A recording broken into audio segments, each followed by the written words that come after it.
bom dia, boa tarde, boa noite, você que está acompanhando mais um episódio do Futebola. Meu nome é Gabriel Franco, estou com a camisa do Lyon, em homenagem ao Memphis? Não, em homenagem a um Titi, zagueiro francês que anunciou a aposentadoria aos 31 anos, mas nós não vamos falar de França, vamos falar de Campeonato Brasileiro. Tivemos a 23ª rodada do Brasileirão, onde o pior time do Brasil é o meu, mas também é o seu, da sua mãe, do seu pai, dos seus amigos. O pior time do Brasil é o nosso, e aqui a gente vai falar o que de melhor e de pior aconteceu nessa rodada de Campeonato Brasileiro. A começar por quem? Pela vitória do Fortaleza. Fortaleza 2-0, vitória. Estreia do técnico Palermo, argentino Palermo, goleador, que é uma curiosidade, inclusive? Quero, uma curiosidade. Esse era o jogador? Palermo, jogador. Do Boca Juniors? Ele mesmo. Ele que é o técnico em atividade no futebol brasileiro com mais gols, seguido por Crespo, que tem um gol a menos na carreira do que o Palermo. E sabe quem veio depois? Rogério Ceni, o mito. Fica aí. E dos três passaram pelo Fortaleza. Sabe o que isso quer dizer? Nada. Quer dizer que o Fortaleza teve uma boa atuação para sair, tentar respirar um pouco mais daquele ar de quem vai brigar contra o rebaixamento. 2-0 para cima do Vitória, aquele jogo de 6 pontos. Vitória e o Fortaleza estavam numa situação bem semelhante, apesar do Fortaleza numa situação mais crítica, na penúltima colocação do Campeonato Brasileiro. Vitória importantíssima para começar a respirar e, quem sabe, sonhar com a permanência na primeira divisão, porque se o Fortaleza escapa, tem time grande que vai cair, hein? Tem time grande que vai cair. Enfim, só deixando isso aqui no ar. Próximo jogo. Esse jogo, Grêmio e Mirassol, eu vou deixar pro Tá Maluco. No Tá Maluco eu vou falar mais sobre ele. Então vamos pular para falar de Palmeiras 4-1 Internacional. E tem gente que queria a queda do Abel Ferreira, hein? Gente de outros clubes eu entendo. Agora teve palmeirense que queria a queda do Abel. Eu entendo as críticas, entendo que o Palmeiras por muito tempo joga e jogou abaixo do seu potencial, do que poderia, mas o Abel Ferreira é muito bom. E você tem que depositar pelo menos uma confiança a quem já entregou tanto pelo seu clube e tanto nessa sua história aí no futebol brasileiro. Ele já mostrou que tem capacidade de dar voltas por cima, e essa é mais uma que o Abel Ferreira dá. Porque o time está começando a criar forma, ele encaixou muito bem a dupla Flaco Lopes e Vitor Roque. Vitor Roque, ele é do Roque. Que aí muita gente está comparando até com uma dupla de 94, Romário e Bebeto. Eu acho a comparação meio assim, né? Porque Vitor Roque e Flaco já fizeram muito mais pelo Brasil, né? Tem gente falando isso. Enfim, é uma grande dupla de ataque, uma grande dupla de um time que começa a criar cada vez mais forma. O Felipe Anderson vem crescendo de rendimento, o time se encaixando e foi avassalador para cima de um Internacional que pouco ou nada conseguiu fazer. A questão do Inter é bem séria. O Inter há muito tempo não joga um bom futebol. O time... Cara, o Roger Machado tá bambeando, hein? Tá bambeando há muito tempo, desde antes da Supercopa do Mundo de Clubes, do Mundial de Clubes. O Inter já vinha sofrendo bastante. Teve a eliminação contra o Flamengo, que o Flamengo passeou no Beira-Rio, não consegue uma sequência de bons jogos, sofreu em grande parte ali por muitas lesões, mas agora recuperou alguns jogadores e mesmo assim o time do Inter não consegue oferecer algo diferente, e o Palmeiras se poupou no segundo tempo, abriu muito rápido, com 30 minutos de jogo, já tinha feito 3 gols. Vitor Roque está se adaptando, gosto muito dele, ele não é um primor técnico, ele não é um cara que aparece sempre ali para dar passe, para servir, para ajudar no relacionamento sempre. Inclusive, esse foi um dos grandes motivos que fizeram não dar tão certo no Barcelona. Mas ele tá se adaptando. Um cara muito bom na pressão pós-perda, muito bom em atacar espaço, fisicamente um monstro fisicamente. E não é à toa que foi contratado pelo valor que foi, que ele tem o potencial que a gente espera dele. Fez seus 3 gols. Pediu música aí, o Vitor Roque. Na verdade, só não pediu música porque foi no sábado, né? Foi no sábado. Quem pediu música foi o Artilheiro de Domingo e já tá no Instagram do Futebol. Pode conferir. Abraço pro GG aí, do Greval. O Vitor Roque fez 3 gols. O Lucas Evangelista fez o mais um aí pro Palmeiras fechar esse 4-1 num jogo que o Internacional vai ter muito que refletir daqui pra frente. Qual que é seu placar favorito? Como assim? De futebol? Placar favorito? Eu gosto do 4-3. Eu gosto muito do 4-2. Do 4-2? Não sei porquê, mas 4-2 me... Esse foi 4-1, foi quase um 4-2. Entendi. Talvez tenha sido alguma referência que eu ainda não peguei. E você? qual o seu placar preferido no futebol? Se tu falar 0x0, eu vou sair do canal. Tu vai sair do canal, a gente vai te buscar. Palmeiras 4, Internacional 1. Passando para falar rapidamente de vitória do Corinthians, do Timão, jogando no Maracanã, Corinthians 1, Fluminense 0. Fluminense que quando se trata de Copas, um leão. O time consegue se mobilizar para jogos únicos, consegue se mobilizar para jogos de ida e volta, sofre poucos gols, conseguiu uma baita jogo, uma baita virada de placar para cima do Bahia na Copa do Brasil, vivo na Sul-Americana, muito bem no Mundial de Clubes, agora entra no Campeonato Brasileiro. É algo assim a se explicar o porquê do Fluminense não conseguir manter a mesma proposta. Um Corinthians que sofreu muito com lesões, tem a questão do Memphis, tem a questão do Carrillo, que só vai voltar mais pra frente. Um time bem trocado, bem modificado, um time do Corinthians, que mesmo assim consegue ganhar com gol do Mateuzinho. É bem verdade que o time do Fluminense, ok, teve alguns jogadores que ficaram de fora, até visando Sul-Americana, mas assim, o Fluminense tem que oferecer mais no Campeonato Brasileiro. Parece que já abriu mão do campeonato, isso é um risco, porque a gente pode lembrar do Galo ano passado, que chega na final da Copa do Brasil, chega na final da Libertadores, abre mão do Campeonato Brasileiro e quase acaba sendo rebaixado do Brasileiro, além de perder as 2 Copas. Não tô falando que vai acontecer com o Fluminense, porque acho que o Fluminense é bem mais seguro do que aquele Galo, não vejo o Fluminense brigando contra o rebaixamento, mas é bom pelo menos almejar, quem sabe, uma vaga na Libertadores via Brasileiro, do que deixar tudo às mãos da Copa. E o Corinthians consegue resultado importantíssimo para também manter vivo alguma pretensão no Campeonato Brasileiro. É outro time muito focado em Copas, inclusive esse é um confronto que pode acontecer na final da Copa do Brasil. Poderemos ter o Fluminense e Corinthians, que é um confronto clássico na história do futebol brasileiro. Quem não lembra da invasão corintiana ao Maracanã lá na década de 70? Eu lembro. Lembro como se fosse ontem. Belo jogo, bela invasão. Aparecia nos jornais lá enquanto eu tomava um café ouvindo a rádio. Bons tempos da década de 70. Enfim, vitória do Corinthians 1-0 para cima do Fluminense. Tivemos também empate entre Bragantino e Sport, mostrando como o Sport pelo menos está buscando rebaixar com alguma dignidade. Empatou o jogo, o time do Sport perdeu quase tudo no primeiro turno. No segundo tem uma vitóriazinha ali no Grêmio, coleciona empates. Então assim, pelo menos buscando não fazer feio, quem sabe se não tivesse feito um primeiro turno tão ruim, poderia ainda estar brigando mais firmemente contra o rebaixamento, mas ainda está na última colocação com 11 pontos. E empata com o Bragantino, que, pelo lado contrário, começou muito bem o Campeonato Brasileiro nas cabeças e agora os últimos 5 jogos é apenas uma vitória. Um time que bambeia muito e, com todo respeito ao Sport Clube Recife, na situação que está, o Bragantino não poderia empatar em casa com o Sport, acaba saindo com 1-1. Sport já rebaixou.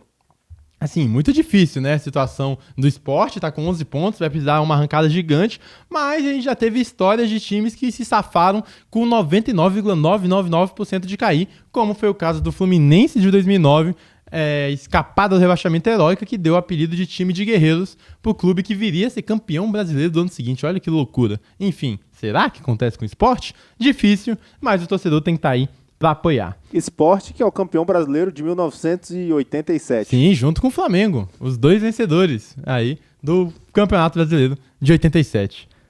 Não é? Próximo. Atlético Mineiro 1, Santos também 1.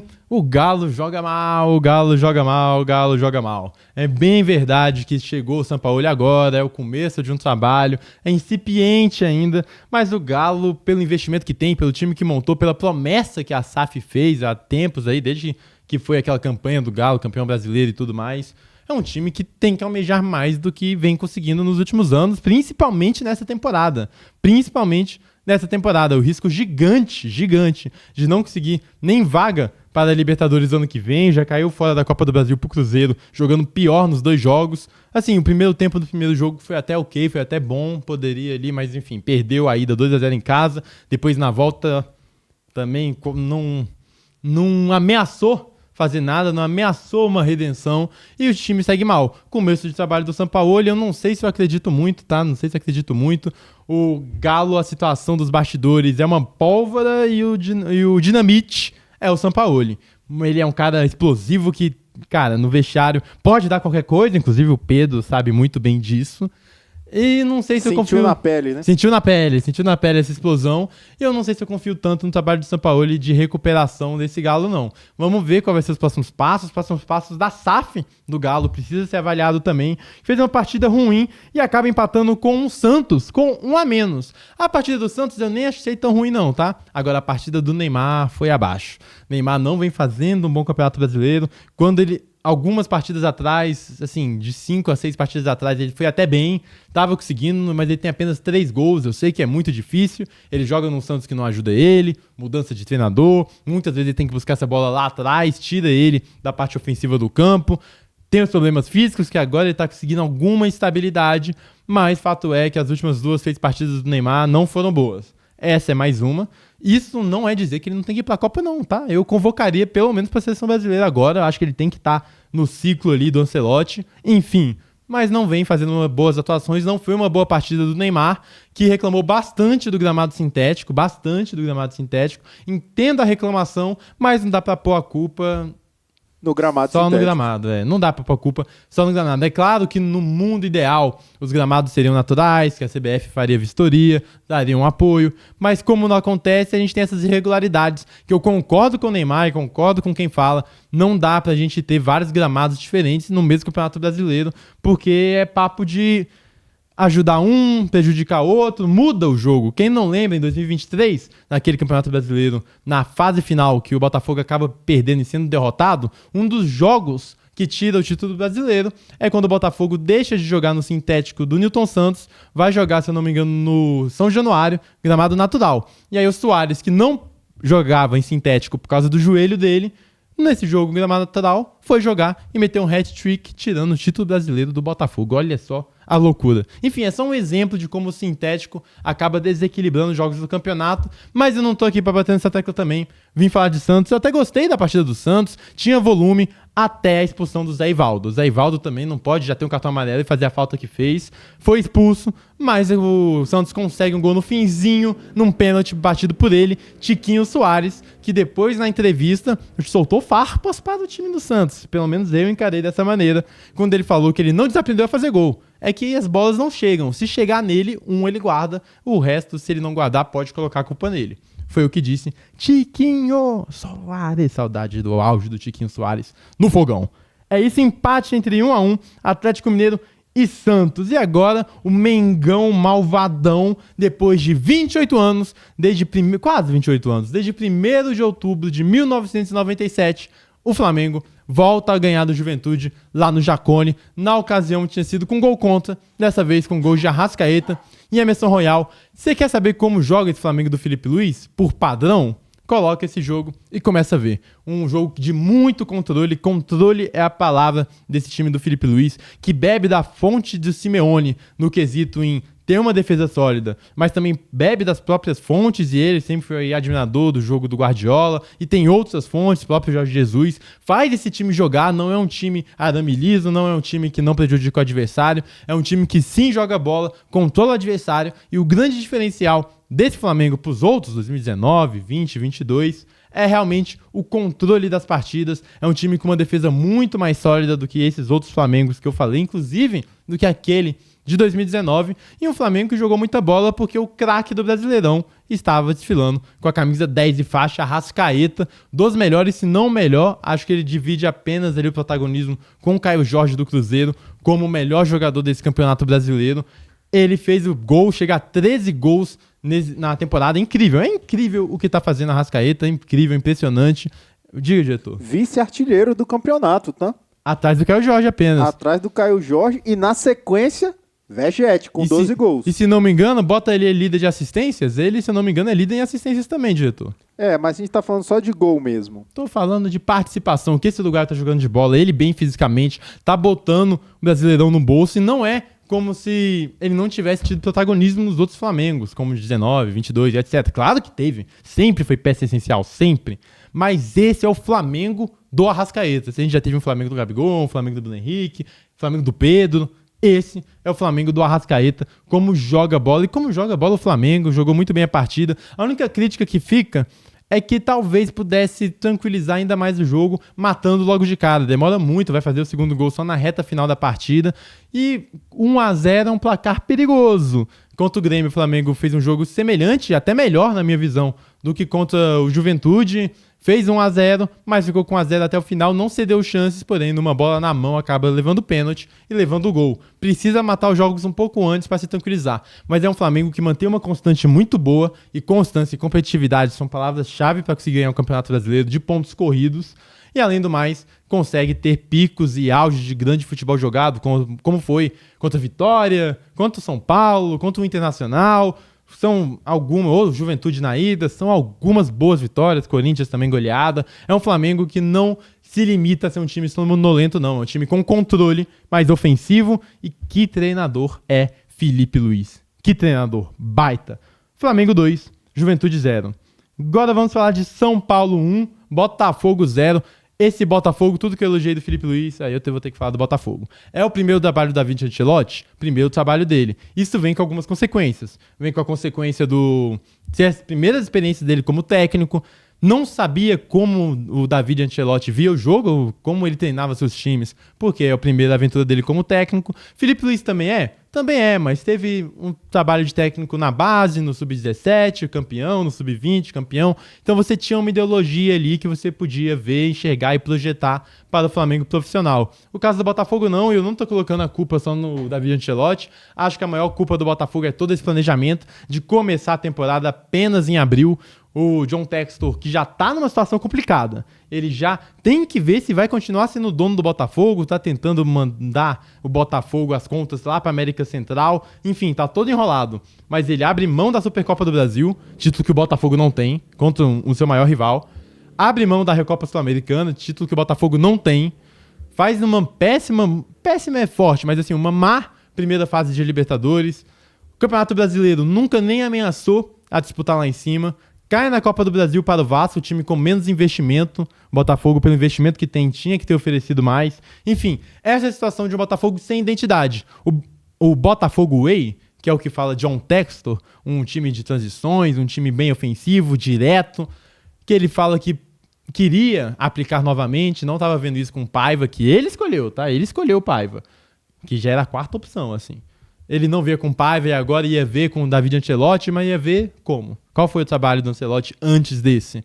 Enfim, são todos esses problemas para dizer de um Botafogo que também tem problema na montagem de elenco, não tem pontas, não tem ponta direita. O Danilo teve que jogar aberto, eu amo o Danilo, acho ele um baita jogador, mas volante, ter que jogar aberto acabou prejudicando também. Foi um Botafogo sem identidade, sem DNA, que não transiciona bem, que quando não tem controle das partidas e quando tem a bola no pé e o outro time tá se defendendo, também não consegue ter mecanismo para criar. Esse é o Botafogo atual. A maior culpa, na minha visão, é do John Textor e seu planejamento. Porque jogador tem, enfim. Vamos falar do outro lado da moeda, que caiu em pé. Sabe da história da moeda que caiu em pé? Não, é do São Paulo? Então, curiosidade. O São Paulo tem um bandeirão icônico atrás do gol, escrito 1943, o ano que a moeda caiu em pé. Explicando, estava na reunião do Campeonato Paulista de 1943, para definir as regras, estavam os dirigentes reunidos e estavam discutindo qual seria o regulamento. Quando dizem que ou um jornalista ou um dirigente falou que nada daquilo adianta, porque o campeonato vai acabar ficando realmente ou para Corinthians ou para Palmeiras, é só jogar a moeda e ver de que lado vai cair, ou Palmeiras ou Corinthians. E sabe quem surpreendeu e ganhou aquele campeonato? O São Paulo, quando o seu dirigente na época falou que chegou o momento da moeda então cair em pé, já que não vai dar nem Palmeiras nem Corinthians. Fica aí. Arraso, sensacional. Boa. De 1943. Tudo isso é pra dizer que a moeda caiu em pé de novo, mas dessa vez não, porque o São Paulo era favorito. Ele ganhou essa partida 1-0, um jogo que o São Paulo foi melhor o tempo inteiro, poderia ter aumentado essa diferença de placar, poderia ter ampliado ainda no primeiro tempo. No segundo tempo ele tem gol anulado por impedimento numa baita finalização do Rigoni, mas o time ficou no 1-0, ficou barato para o Botafogo. Jogou para mais, o São Paulo muito mais seguro, o São Paulo que a gente tem que elogiar o trabalho do Crespo, esse que tem um gol a menos que o Palermo na carreira. Pegou um trabalho do Zubeldia que não ia pra frente, apesar da boa campanha na Libertadores, transformou esse time numa máquina competitiva, não dizendo que é avassalador não, mas é muito mais competitivo, tem alguns mecanismos, tá sem Oscar e sem Lucas, isso tem que ser dito, fazendo tudo isso sem as duas grandes peças de criação ofensiva do time, e o Dineno, que é lá pra quarta opção de centroavância do São Paulo, já que ele tá com muitas lesões, aí o Rian, o Calheri, tem muitas lesões aí do São Paulo. O Dineno, que não fazia um gol desde agosto do ano passado, foi o responsável por fazer o gol, abrir o placar, chorou, inclusive, 1-0, que poderia ser mais para o time de São Paulo. E aí, só passando aqui para contar alguns dos desfalques do São Paulo, que são muitos por lesão, impressionante. Já falei do Rian Francisco e do Lucas e do Oscar, mas tem o Luiz Gustavo, tem o Calheri, o Luciano estava suspenso, o Bobadilha estava suspenso, Ferreira, André Silva também machucado. Ou seja, a quarta opção de ataque foi e fez gol no Botafogo, que o goleiro Neto, também tem que ser dito, ainda não mostrou a que veio. Eu até gosto dele, passou muito tempo na Europa, passou Valência, Bournemouth, é um cara rodado e não é tão ruim quanto alguns torcedores já estão pintando ele. Claro que falhou no gol contra o Vasco, falhou também agora no gol contra o São Paulo, acaba sendo substituído por ele sentiu durante a partida. Enfim, não é tão ruim quanto as pessoas pintam não, né? Não é. Agora, finalizando, falando rápido do jogo que acabou minutos antes dessa gravação, Bahia 1, Cruzeiro 2, e eu queria destacar primeiro como o banco do Cruzeiro, que sempre tinha as reclamações de que ele não conseguia suprir o time titular, e eu concordo, é um elenco curto do Cruzeiro, por isso até que Palmeiras e Flamengo tinham uma vantagem quando se olhava para o Campeonato Brasileiro e numa constância. Agora, com a contratação do Sinisterra, por exemplo, aumentou um pouco o leque. Ele que fez parte essencial da virada do Cruzeiro ao fazer o gol de empate. O Bahia abre o placar 1-0, jogando muito bom futebol, vai bem o Bahia, mas é aquele problema que a gente sempre fala. O Bahia, por mais que jogue bem, que tenha um bom técnico, tenha um excelente meio campo, parece não ser um time encardido, não pune quando tem que punir, não cresce quando tem que crescer nos momentos cruciais. Isso a gente viu na eliminação pro Fluminense, no último resultado também pelo próprio Campeonato Brasileiro, não vem de uma boa sequência o Bahia, por mais que tenha sido campeão da Copa do Nordeste. Esses problemas foram refletidos contra o Cruzeiro. Bahia jogou um primeiro tempo com muito volume, fez 1-0, o Jean Lucas ao todo gol, um golaço, uma batidaça de fora da área. Ele, na entrevista pós-jogo, ele cita muito bem que faltou momentos de pausa para o Bahia, porque o que o Cruzeiro mais quer não é ter a bola, é jogo de transição, movimentação. É um time operário, um time direto, um time que gosta de contra-atacar, que gosta de não ter a bola, sabe muito bem trabalhar sem ela para quando tê-la, ativar Matheus Pereira, Caio Jorge, nos momentos certos. E quem ativou também é o cara, né? Não tem jeito. Eu fico até meio sentido em lembrar. Ele tem aura. Não tem jeito. Tá precisando no final do jogo. Tu olha pro banco, tá lá o Gabigol? Tem que botar. Ele é matador, ele define, ele gosta de jogo grande, momento que você fala, alguém tem que ir pra aura. É agora o momento da magia. Tem que botar Gabigol. E ele, numa jogada ensaiada, de uma falta, deu um petardo de fora da área, fazendo um golaço, virando o jogo. 2-1. Detalhe pro gol do Sinisterra também, é a grande jogada do Matheus Pereira, craque da bola, canhoto, dá uma sainha no jogador do Bahia, bate no canto do goleiro, a bola acaba batendo na trave na volta aí. O Sinisterra faz o seu primeiro gol com a camisa do Cruzeiro e faz o 2-1. É isso, finalizando... Não. Tá faltando. Tá faltando aquele momento. Né?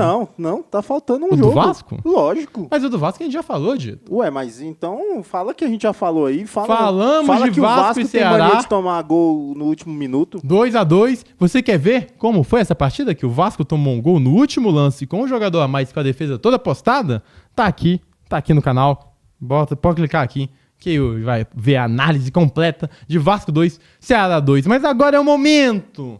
É o momento que eu não entendo o que está acontecendo. É o momento que depois de 28 anos vem alguma vitória na minha vida e eu começo a pensar, meu Deus, alguma coisa está errada. É o momento que eu tô jogando, tô treinando, só que meu ano só começa em abril, como todo mundo tem 12 meses e meu mês tem apenas 8 meses. E meu ano tem apenas 8 meses. É o momento que eu não entendo como eu jogo tão bem quando se trata de Copas, jogos decisivos, mas quando eu vou jogar no meu dia a dia de domingo aparentemente eu não consigo viver. Domingo dá tudo errado. Eu não consigo entender porque meu time não corresponde à expectativa. É o momento que você pega a sua cara, arrasta no chapisco, dá 3 chutes na quina da parede e fica maluco. É o momento tá maluco, trazendo aqui o ambiente tá maluco, a notícia, o fato que mais me deixou maluco, espero que tenha te deixado também, nessa rodada. E sabe qual foi, diretor, o Tá Maluco da semana? Tá Maluco da semana foi exatamente o Grêmio contra o Mirassol. Vitória do Mirassol, vitória que colocou o time aí no G4, baita trabalho do Rafael Guanais. O time venceu, jogou melhor que o Grêmio mesmo, mereceu, mas não é esse o Tá Maluco. O Tá Maluco é na substituição. Segundo tempo, o Mano Menezes vai fazer uma substituição, parecia normal, entrega o papel pro quarto árbitro levanta a placa e faz a substituição. E aí o Mano Menezes se revolta, começa a falar, não, ele vai no quarto árbitro, mas a substituição já foi feita, ele fica louco, senta no banco, ele começa a brigar com o seu auxiliar técnico, e aí o que aconteceu? Ele se enganou. Ele pediu uma substituição e seus auxiliares entregaram outra pro quarto árbitro. Nesse momento, a confusão era tanta no banco de reservas do Grêmio que aí começaram a falar, o quarto árbitro errou, manda voltar. E aí o quarto árbitro, que não é bobo nem nada, falou, não errei não, o papel tá aqui, ó, substituição que vocês mandaram tá anotado aqui. Aí fala, não tá errado, sabe o que eles fizeram? O quarto árbitro foi na câmera do Premier, mostrou na câmera do Premier ao vivo que a substituição tinha sido mostrada para ele corretamente, mas quem anotou errado. O Grêmio erra uma substituição, perde uma alteração e acaba perdendo o jogo no final. Inclusive, o papelzinho, a cena dele mostrando a substituição para a câmera do Premier, do Sport TV, vai estar aqui. A gente vai botar. É impressionante como o Grêmio se supera para trazer entretenimento esse ano. Será que é o Super Grêmio? Será? Não sabemos, mas que está entregando entretenimento e que o Mano Menezes sabe entregar também um bom meme futebolístico é um fato. Então, é isso, finalizando essa 23ª rodada do Campeonato Brasileiro. Situação de momento, temos o Flamengo seguindo na liderança, a gente tem ali na zona do rebaixamento ainda Vitória, Juventude e Fortaleza Sport, mas atente-se ao fato de que Vasco e Santos estão apenas a 1 ponto acima do Vitória e também destacar o G4 sendo fechado por Mirassol. Será que teremos Mirassol na Libertadores 2026 e jogando a final do Mundial em 2027? Veremos nos próximos capítulos. Se inscreva aqui, fale o que te deixou maluco na rodada, o que faltou. Tamo junto, até a próxima, compartilha e tchau.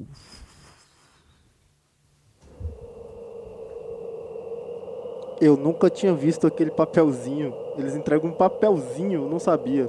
E aí o quarto árbitro foi safo. É isso.